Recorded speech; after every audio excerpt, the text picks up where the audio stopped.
Bab 6012. Melihat Simon sedikit marah, Helena tidak marah dan hanya berkata enteng.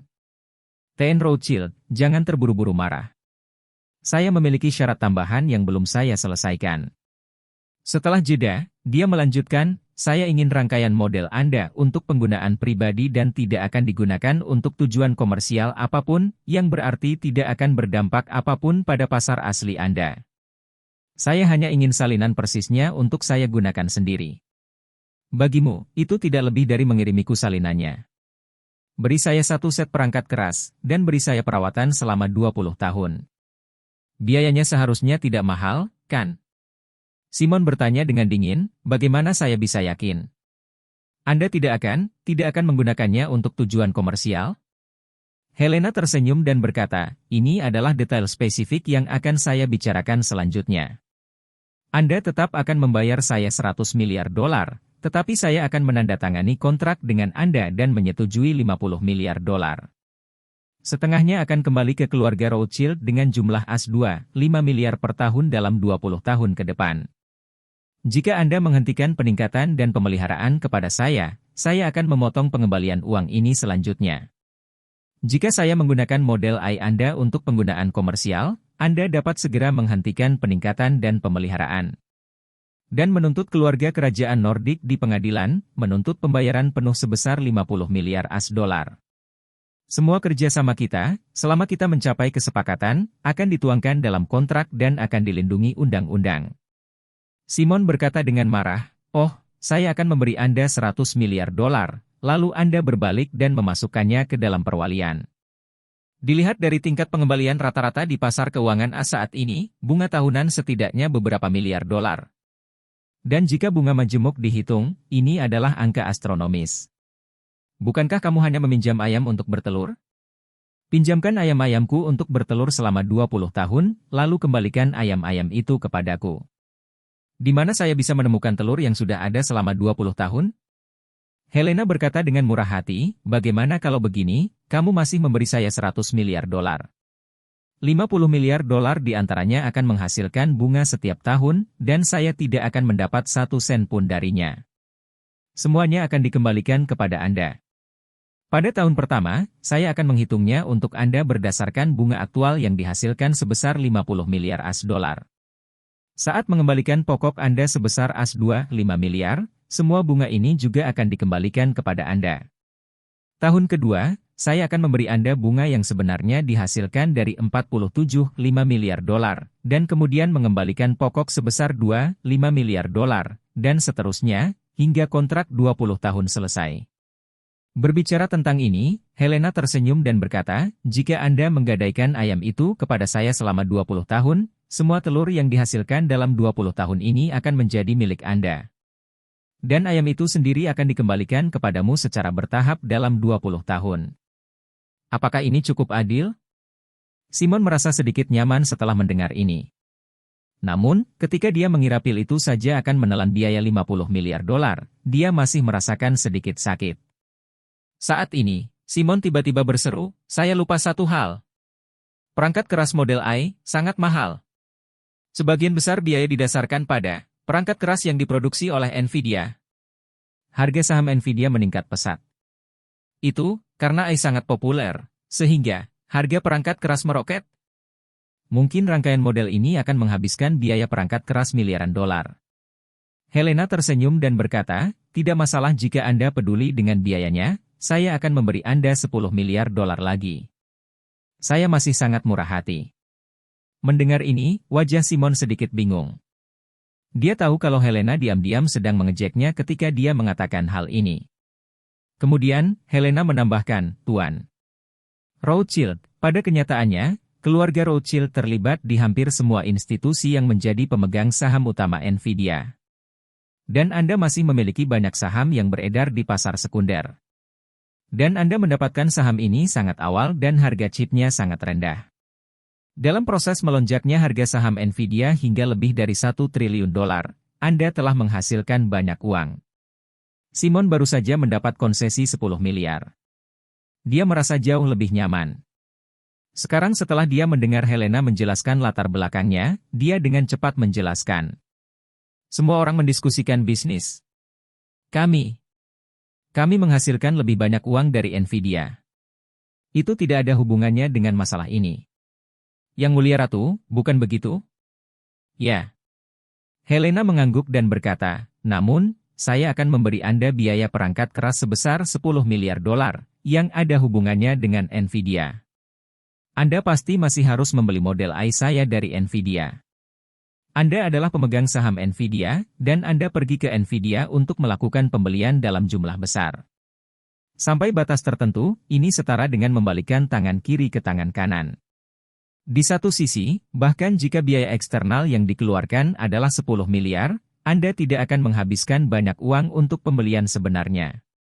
Kedua, Anda adalah pemegang saham Nvidia, jadi Anda tetap mendapatkan poin atas keuntungan dari pesanan ini. Ketiga, pesanan ini pasti akan mendongkrak penjualan dan harga saham Nvidia. Dan harga saham akan naik. Anda juga bisa mendapatkan lebih banyak keuntungan darinya. Saham yang Anda miliki melalui institusi dapat memperoleh keuntungan dari penilaian, dan saham yang dapat diperdagangkan yang Anda miliki di pasar sekunder dapat menghasilkan keuntungan langsung.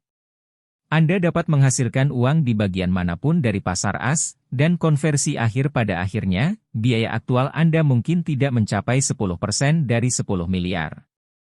Pada titik ini, Helena menyimpulkan, saya tidak akan memberitahu Anda biaya pastinya. Kutipan terakhir saya sekarang adalah 40 miliar dolar, ditambah serangkaian model AI yang akan ditingkatkan dan dipelihara secara gratis selama 20 tahun. Jika menurutmu tidak apa-apa, kita bisa menandatangani perjanjian sekarang. Setelah mengatakan itu, Helena mengeluarkan beberapa cetakan kontrak dan menyerahkannya di depan Simon. Dia berkata, template kontrak telah keluar. Tulis saja jumlah uang tertentu dan ketentuan pembayaran bunga yang disepakati. Jika Tuan Rothschild tertarik, kami akan melanjutkan. Jika tidak, aku akan pergi. Begitu Simon mendengar ini, dia tahu bahwa Helena telah melakukan cukup persiapan dan pekerjaan rumah sebelum datang. Faktanya benar seperti yang dia katakan. Keluarga Rothschild sendiri menguasai saham Nvidia melalui berbagai institusi dan individu. Dan memegang sejumlah besar saham yang beredar di pasar sekunder. Mereka sudah meraup untung besar dari Nvidia. Uang 10 miliar yang Helena serahkan memang menyisakan banyak ruang gerak bagi keluarga Rothschild. Meskipun Simon tidak peduli dengan uangnya. Sekarang dia dimanfaatkan, dia tentu saja ingin mendapat sedikit lebih sedikit. Jadi, dia ragu-ragu lagi dan lagi, tapi demi kesehatan dan statusnya sendiri, dia mengertakkan gigi dan berkata, "Oke. Seperti yang dikatakan Yang Mulia Ratu, 40 miliar dolar, ditambah satu set, model AI non-komersial."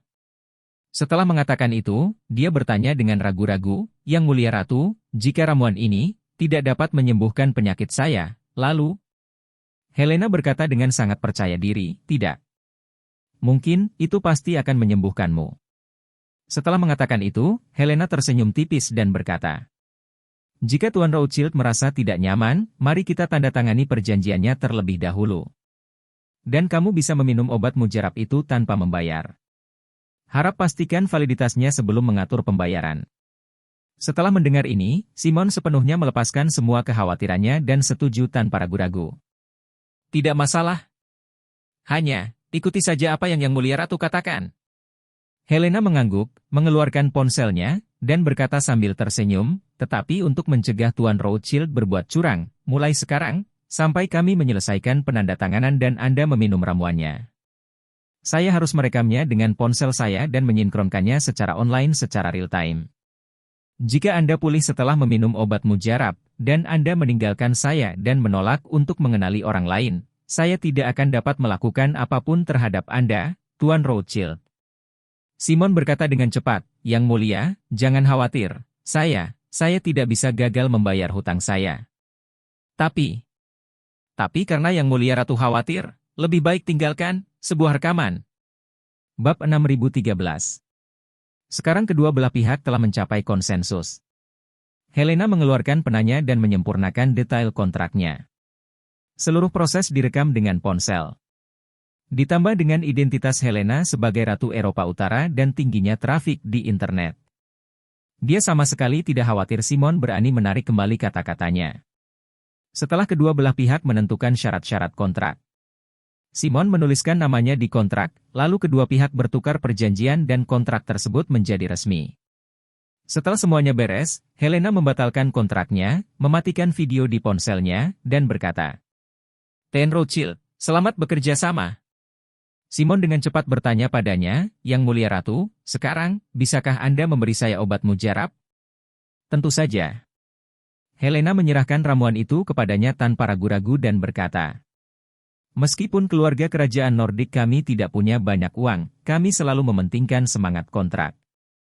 Simon mengulurkan tangannya dan dengan gemetar menyerahkan ramuan itu kepadanya. Dia mengambilnya dan hendak bertanya pada Helena bagaimana cara mengambilnya. Helena berbicara lebih dulu dan berkata, "Ambil saja." Setelah mendengar ini, Simon tidak lagi ragu-ragu dan langsung meminum ramuan itu dengan memasukkannya ke dalam mulutnya. Dalam sekejap, ramuan di mulutnya berubah menjadi aliran panas yang beberapa kali lebih kuat dari sebelumnya dan dengan cepat mengalir ke perutnya. Simon merasa seperti balon kempes yang segera terisi gas. Dia hanya bisa berbaring setengah berbaring di samping tempat tidur, tetapi dia segera merasakan bahwa tubuhnya telah mendapatkan kembali kekuatannya, dan rasa kekuatan ini jauh lebih besar dari sebelumnya. Dengan sedikit usaha, dia duduk dari tempat tidur, dan dia sangat terkejut saat mengetahui bahwa tubuhnya tidak lagi bergerak atau bergetar. Dia begitu bersemangat sehingga dia segera mencoba berjalan di tanah. Alhasil, kekuatan kaki dan kestabilan tubuhnya melebihi ekspektasinya. Saat belum terserang stroke, kondisi tubuhnya sudah relatif lemah. Meskipun dia tidak memerlukan tongkat untuk berjalan, dia masih tersandung. Namun kini, dia mencoba mengambil beberapa langkah. Tidak bisa dikatakan dia berjalan cepat, tapi setidaknya dia jauh lebih stabil.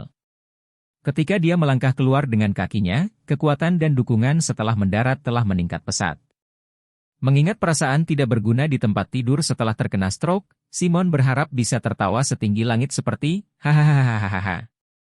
Setelah berjalan beberapa kali di bangsal yang sangat luas dan besar, Simon tidak tahan untuk berhenti. Sebaliknya, dia menjadi semakin bersemangat saat berjalan. Helena pusing karena dia bergelantungan di depan matanya, jadi dia berkata, "Itu saja, Tuan Rothschild, jangan bergerak lagi, Anda belum memberi saya uang." Simon tertegun sejenak lalu berbalik. Tiba-tiba dia menyadari bahwa dia tidak memenuhi janjinya, jadi dia tersenyum sedikit meminta maaf dan berkata, "Maaf, Yang Mulia, saya sedikit bersemangat, mohon maafkan saya." Setelah mengatakan itu, dia langsung berkata, "Pil senilai 40 miliar. Biayanya, deposit 50 miliar, 90 miliar dolar AS, saya akan minta seseorang segera membayarnya.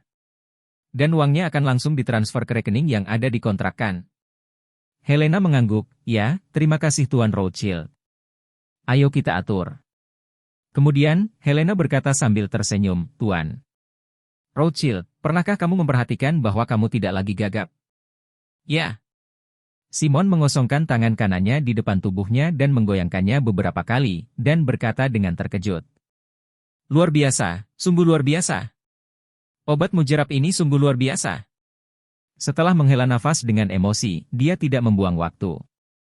Dia langsung mengangkat teleponnya dan menghubungi direktur keuangannya, memintanya untuk mengatur pembayaran transfer. 90 miliar dolar AS adalah angka yang sangat besar bagi negara atau kelompok manapun, terutama jumlah uang tunai yang begitu besar, yang sungguh tidak terbayangkan. Namun bagi keluarga Rothschild, uang sebesar itu bukanlah apa-apa, bahkan bukan uang saku. Kekuatan finansial keluarga Rothschild telah lama melampaui kemampuan orang luar untuk memperkirakannya. Selama bertahun-tahun, mereka telah melakukan investasi eksplisit dan implisit di banyak bidang. Semua perusahaan luar negeri yang terdaftar di Kepulauan Cayman dan Kepulauan Virgin, selama belum terdaftar, tidak perlu mengungkapkan informasi pemegang saham. Di antaranya, tidak ada cara untuk memverifikasi nilai sebenarnya dari sejumlah besar perusahaan yang dimiliki atau bahkan dikendalikan oleh keluarga Rothschild.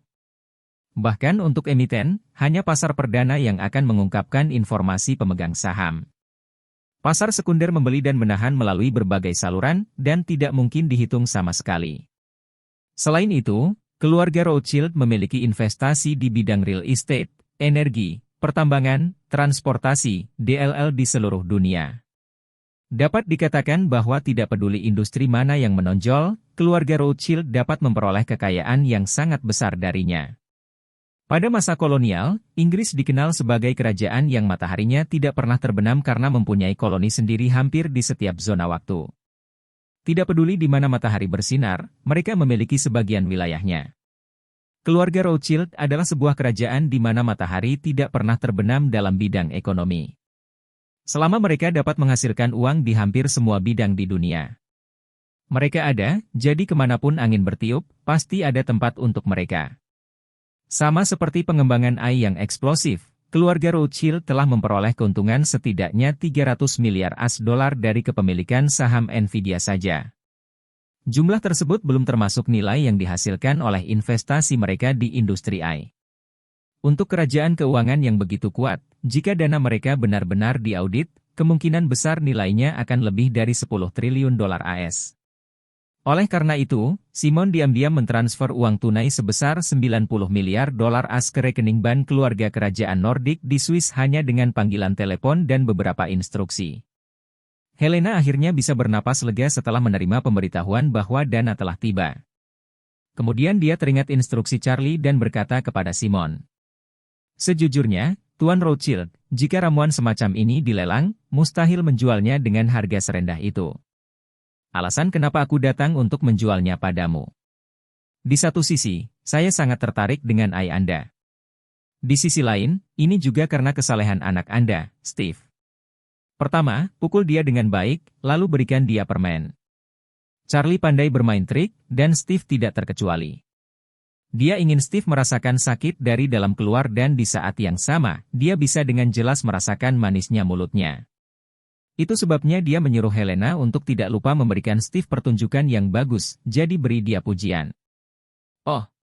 Simon bertanya dengan rasa ingin tahu, "Steve tahu yang mulia ratu memiliki obat ajaib ini?" Helena menggelengkan kepalanya, "Bukan itu maksudku. Tetapi dia tampak sangat kesakitan setelah mendengar bahwa Anda terkena stroke. Terlihat juga bahwa dia sangat peduli padamu." Setelah jeda, Helena menambahkan, "Saya pikir setiap orang yang berbakti kepada orang tua berhak dihormati. Kesalehannya juga yang menggerakkan saya, jadi saya pikir saya membawa ramuan itu ke New York untuk mengunjungi Anda. Dan lihat apakah kita bisa membuat kesepakatan yang bisa dianggap menyelamatkan separuh hidup Anda." Simon terkejut. Ia tidak menyangka putra sulungnya akan begitu peduli dengan tubuhnya. Memang sedikit. Lebih dari yang dia duga. Lagi pula, ketika ayahnya sakit kritis, dia sangat bersemangat. Bahkan sekarang, saya masih mengingatnya dengan segar. Oleh karena itu, hal ini membuatnya berpikir bahwa rasa sayang Steve terhadap ayahnya mungkin lebih besar daripada ketertarikannya pada ahli waris. Hal ini sungguh membuatnya merasa bersyukur, dan juga membuat rasa sayangnya terhadap Steve semakin bertambah. Helena melihat bahwa dia sepertinya sedang berpikir keras, jadi dia berkata tiba-tiba, "Ten Rothschild, sungguh sangat menyenangkan bagimu untuk memiliki anak yang berbakti. Saya yakin setelah dia resmi naik tahta hari ini, dia pasti akan menjaga Rothschild. Bagaimanapun, tingkat tertinggi dalam bisnis adalah melayani orang-orang dengan kebajikan." Ketika Simon mendengar ini, dia tidak bisa menahan gemetar meskipun dia sudah pulih sepenuhnya dari stroke. Sungguh menggembirakan bahwa putranya berbakti, tetapi ketika dia memikirkan tentang pertemuan keluarga yang dijadwalkan akan diadakan pada pukul 10 pagi, mau tak mau dia menjadi gugup, berpikir. "Saya bersyukur dan tersentuh, tapi karena tubuh saya sudah pulih sepenuhnya, bagaimana dengan penyerahannya kepada Bapak Bangsa? Masalah penentuan posisi harus ditunda untuk sementara waktu. Saya tidak ingin menyerahkan posisi itu kepada Steve secepat ini. Keputusan sebelumnya untuk meloloskan posisi itu adalah langkah yang tidak berdaya setelah terkena stroke. Sekarang tubuhku telah pulih, tidak ada kemungkinan untuk melewati posisi itu." Dia memikirkannya. Pada titik ini, dia tidak bisa menahan diri untuk tidak berpikir. Meskipun ini tidak adil bagi Steve, saya yakin karena putra saya sangat berbakti kepada saya dan menganggap tubuh saya lebih penting daripada penerusnya, dia pasti tidak akan menganggap ini serius dan tidak akan banyak berpendapat. Selain itu, meskipun dia punya pendapat, saya bisa memberikan kompensasi kepadanya. Bukankah saya belum pernah menyelesaikan sepenuhnya identitas ahli waris sebelumnya? Kali ini, sebaiknya saya memanfaatkan pertemuan keluarga pukul 10 untuk membahasnya secara langsung. Biarkan dia setidaknya mendapat kepastian.